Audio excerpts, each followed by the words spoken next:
let's look at some key strategies that you can apply to drumming, the material in this course, and other things that you want to practice and get better and better at. The first one is begin with the end in mind. Now, I first heard this from the author Stephen Covey, which is having a clear picture of what it is that you want to move towards. And as human beings, we have our eyes on the front of our head, not on the side of our head like other animals. We are designed to move towards something. And the first thing is, begin with the end in mind. What is your goal? What do you want to move towards? Do you want to master the things in this course, master the set of songs that you're playing in the current band you're playing with, etc. But the key thing is, first of all, what's your goal? Begin with the end in mind. Now, then, set the intention. Set the intention that, okay, that's my goal. It's happening. I'm doing it. Just decide on it. Decision is so powerful. When you firmly decide that you're going to do something, that really is a key that can save any, dilly-dallying and procrastination. And it's a promise to yourself. I've decided that I'm going to do this. And, things can change and the river can wind along the way, but having an intention of what you're moving towards is the great thing to get you started that really can make a huge difference. Okay, and you can change course along the way, but setting the intention, setting the compass, setting the GPS towards where you want to go, that's another key. Then, whatever it is that you want to practice, a great strategy is to chunk it down. Say you've got a set of songs to learn. Say you want to master one of the modules in this course. There are, many parts to that whole.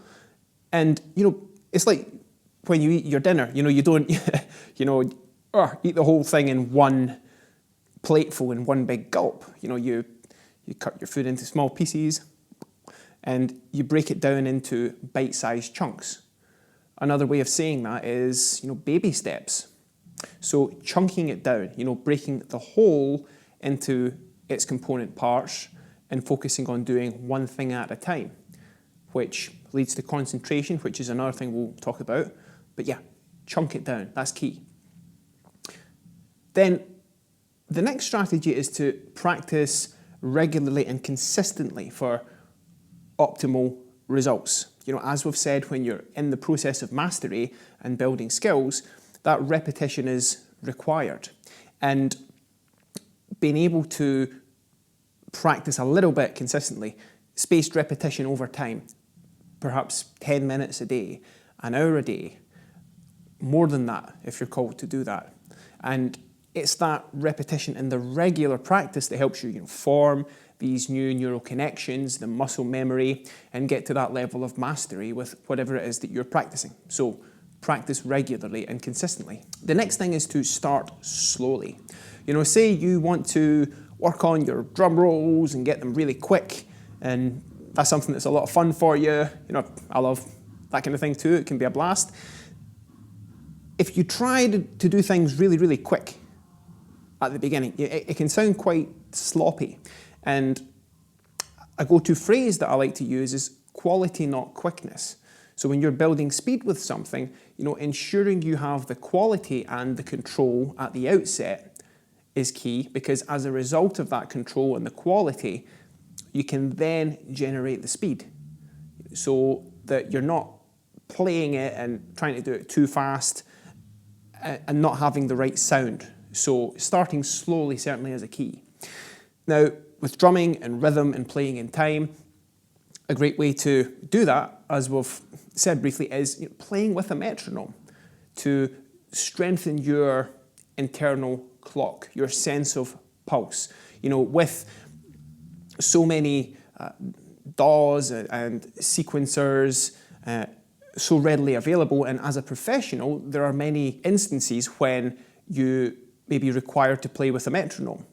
a sequencer. Like for example, many bands' light shows are all programmed so that different colours and movements, etc., happen at specific points within a set. And one way to hold all that together is for everything to be done to a sequence. That's just one example.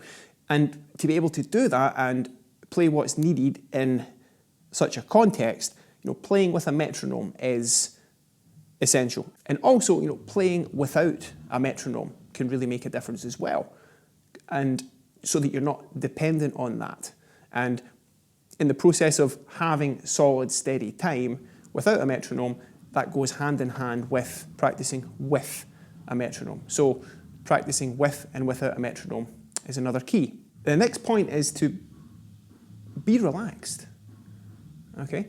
Like in martial arts, a tense muscle is a slow one. And the drums are quite a physical instrument. And if you tense up when you're playing, like when I started playing, I played a lot of rock and metal, and it was like, okay, how fast can I get? And I would stress and strain, and I got some results, but I got some muscle strain as the result of that, and that's not fun. So I reconditioned the way that I play to include more natural motions, etc., such as we've looked at in this course. And one of those key principles, as we've just said, is being relaxed. Because when you're more relaxed, you're more at ease. Okay, you can do the same thing and have that feeling of poise, relax, ease, and you can do the same thing whatever it is that you're playing and be stressing and straining and tense about it. And again, it goes back to there's a principle that I learned from Taoism, which it's the principle of 4 ounces, which is not too little, not too much, just what's right. So if you shake someone's hand and you squeeze, that's too much. And if you shake someone's hand and you don't grip at all, it's like, that doesn't work. So you find the happy medium. And it's like with the sticks. Stick technique, you don't need to squeeze so that you're straining, and you don't want to grip too loosely so that the stick would fall out of your hand. So it's finding that balance point, that midpoint, that happy medium. So being relaxed is key. The next point is developing your ability to focus and concentrate. So many of the people who are most successful at anything say that the number one ability is their ability to focus. And with concentration, when you develop the ability to concentrate, you can develop other skills, because when you develop other skills that you want to take to mastery level, you have to concentrate on what it is that you're doing. Now, when you're practicing on material, from this course or whatever it is, being able to concentrate and focus is key. Now, one essential thing that I've found when it comes to focus is eliminating distractions. We live in an age where, everyone's got a mobile phone, and there can be a lot of notifications, and you could be checking Facebook, you could want to check your email, etc. But when you're practicing and you want to develop mastery at something, that takes, like deep work and deep focus, like sustained focus on that one thing. And if you're, checking Facebook every 5 minutes, or want to check your email, or whatever it might be, then your attention is scattered a little bit. So just that ability to focus and concentrate may sound really simple, but can really make the difference. And I've found that a lot of what I do on the instrument, when I'm playing a gig, etc., the playing part now isn't as much of the time going into it as is the focus and the thought and the concentration. So really being able to focus and concentrate is crucial. And again, it's something that you can do very practically. Like, for example, one of the best ways is to either turn all your notifications off on your phone, or turn your phone off when you're practicing, just so that it's just you and that thing that you want to work on and develop. So focus and concentration.